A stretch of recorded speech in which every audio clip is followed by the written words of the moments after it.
Welcome to the Buck Brief. Are they willing to put Donald Trump in jail? That is a very important question right now because they have a criminal proceeding underway in New York City that has already had the judge threaten to hold Trump in contempt. And Trump has been told if he doesn't show up, including on the day of his son's graduation, if he's not in court, he will be put in jail. And this is madness. Like, how can this be happening in the country right now? You have an election underway where Donald Trump is the Republican nominee. He's ahead of Joe Biden in poll after poll. And the plan is what exactly? Think of it this way. Every time we've come to a place where there's been this voice, maybe in the back of our minds, that says, oh, they won't do that. That's too crazy. They won't do that because it's never been done before. They've done it. This is the case with the first and now 4 prosecutions of Donald Trump underway. Also, the various civil trials in New York, all shams. They are destroying any good faith that exists in both our political and justice system on an effort to stop one man who is somehow so terrible that they know that he's probably going to beat their guy who's an incumbent president. What does that say about the Democrats' judgment? What does it say about where they really sit on this issue? I think it's certainly worth asking. But so given that they've been willing to do everything that we've thought it's too crazy for them to do, given that that has been proven time and time again, why wouldn't they try to put Trump in a cell? I know people say, well, they can't do that. We sure about that? Whether it's on a contempt charge, which would probably be, I don't know, held for a couple of days in a correctional facility, something like that. They've got a gag order, as you know, on Trump. I mean, they do all these different procedural things. But if they are trying to hold him in a cell, or rather, if they want to hold him in a cell, I think that what they would just do is find a wing of a correctional facility in New York, and they would have the Secret Service effectively take it over, and then Trump would be ordered to stay there, or he could do house arrest too. House arrest, I think, would be easy for Democrats to justify to the public, or at least they think that that wouldn't blow back on them as much. So Trump would get house arrest in Trump Tower. I guess he'd have an ankle monitor on. I suppose that would be the way that it would go. But I think we have to prepare for that possibility because here's something to remember. This isn't working for them so far. What they've been wanting to do up to this point has not had the intended effect, and they can't turn back. If they try to push in the other direction, if they try to say, you know what, we overreached, we're sorry, we shouldn't have done all this stuff against Trump with the law, we should let the political system play out, well, then they'd be admitting that they were wrong and admitting some level of defeat, and that would make it even harder for them to win the political contest, right? So they're all going to see this through to the very end. I still think that they are going to have, and this has been my prediction all along, the J6 trial will be underway when people are voting. I think that's likely to happen. You say, oh, they won't do it. They won't do it because, no, they will do it, actually. They don't care what the rules are. They don't care what the effect on the country would be politically, one way or the other. Their only real goal is to destroy Donald Trump and also to send a message to all of his supporters. You're not allowed to have somebody that you support that challenges the system and the way of doing business in this way. So my answer to, are they willing to lock Trump up, is probably yes. Not for very long. And maybe it's house arrest. Now, we could argue whether being in Trump's triplex in New York City under house arrest with access to the greatest takeout food. I'm just going to say New York City, best takeout food in the world. Better, more options, better options. You can get a like Michelin 2-star meal delivered to your door in New York City. It just doesn't exist anywhere else, really. Maybe not in LA. You can't get it delivered. You can go to it, but you can't get it delivered.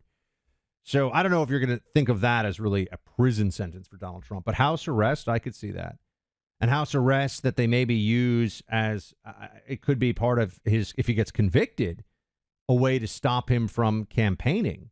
And the optics of that also, if they put Trump in a cell, it'll be a little bit like the mugshot, right? The mugshot backfired because Trump looked like a badass in it and it became iconic.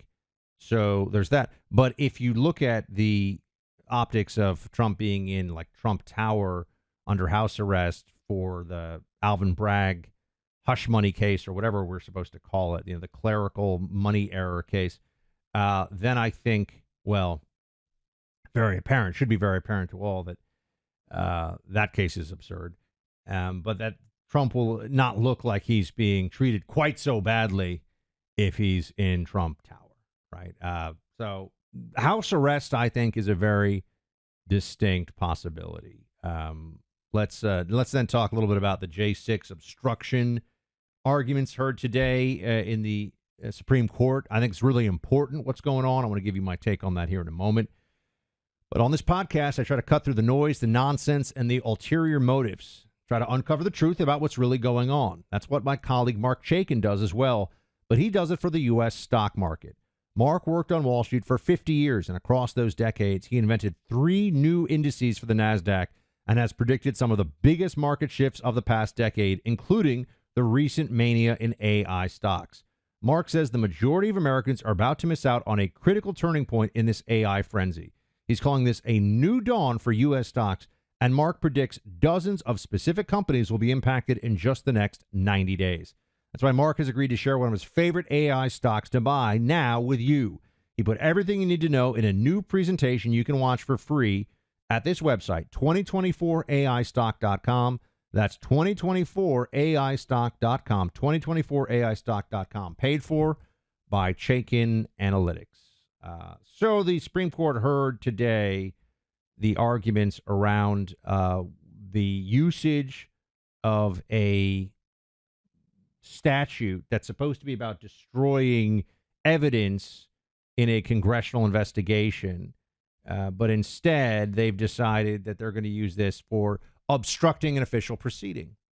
And there's a critical moment in these oral arguments where Justice Gorsuch asks the Democrat Solicitor General to explain why people doing a sit-in or they call it a die-in when they all lie on the ground, whatever, doing a sit-in to stop the to stop any congressional hearing or anything going on in Congress. Why isn't that obstruction punishable by 20 years? You know what the answer the Biden DOJ gave? Well, because, state of mind, man, and stuff. They have no answer because it's absurd. Even asked actually by Gorsuch was, what about somebody who interrupts a congressional proceeding? Isn't that obstructing if you're shouting and you stop it? So could you theoretically be charged with a 20-year felony for interrupting? And doesn't that also make Congress really imperious? And doesn't that make Congress almost powerful in a way that defies all the rest of our system of government? You can just hand out a 20-year charge to somebody because they interrupt you on something?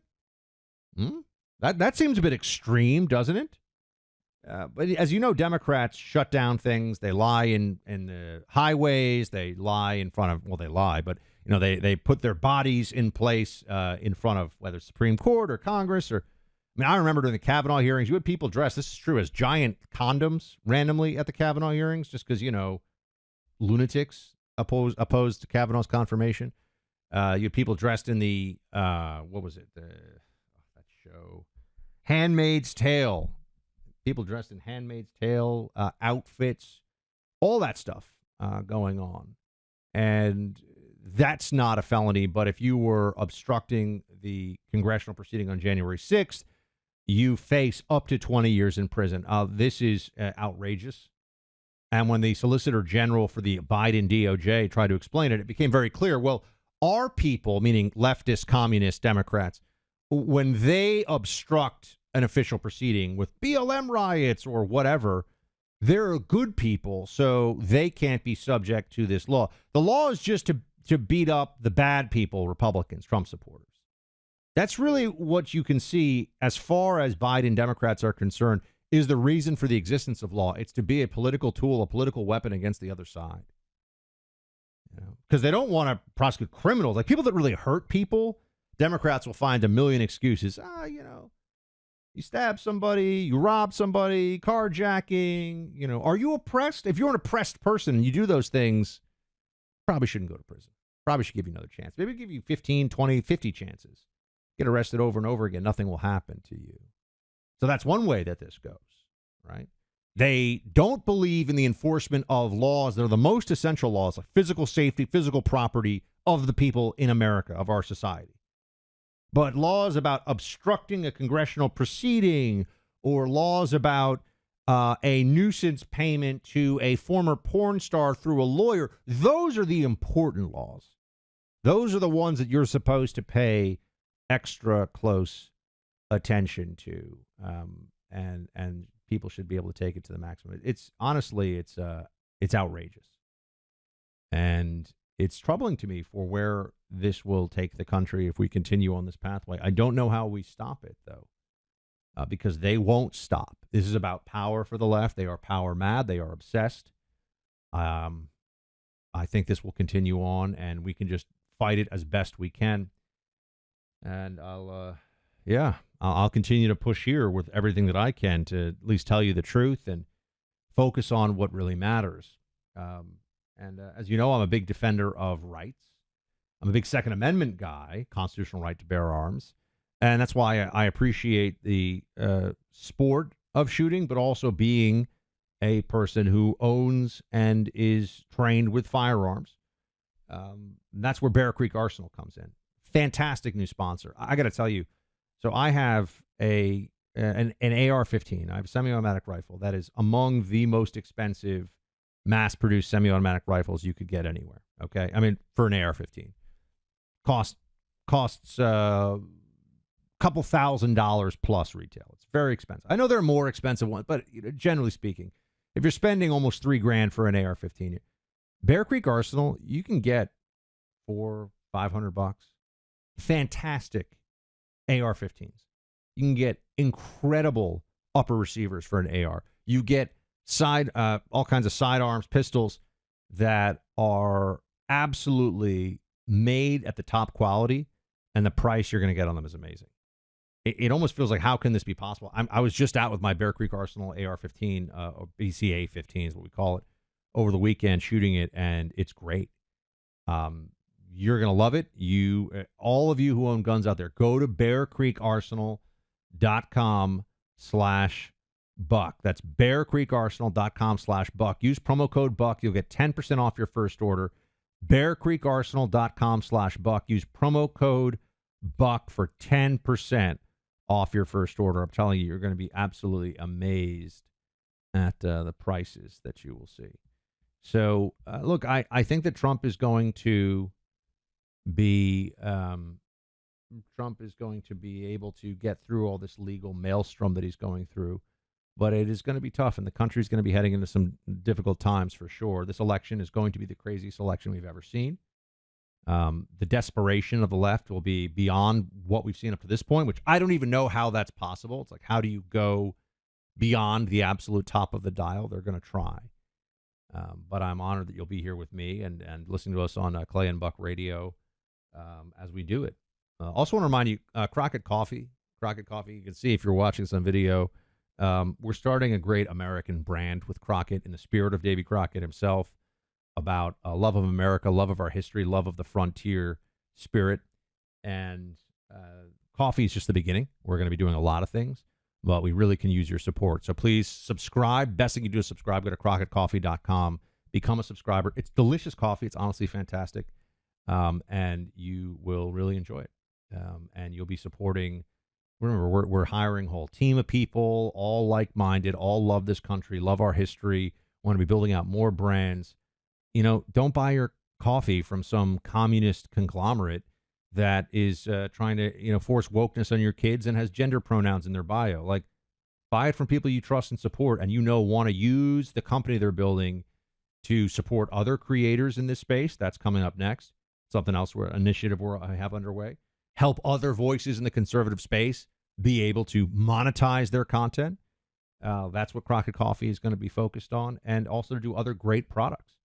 And it will all be woke proof. Woke proof. There will not be able to do, oh, well, you can't do. Yeah, we can do whatever we want, actually. As long as you buy the coffee, we'll keep defending freedom. CrockettCoffee.com/Buck. Thanks for hanging. Shields high.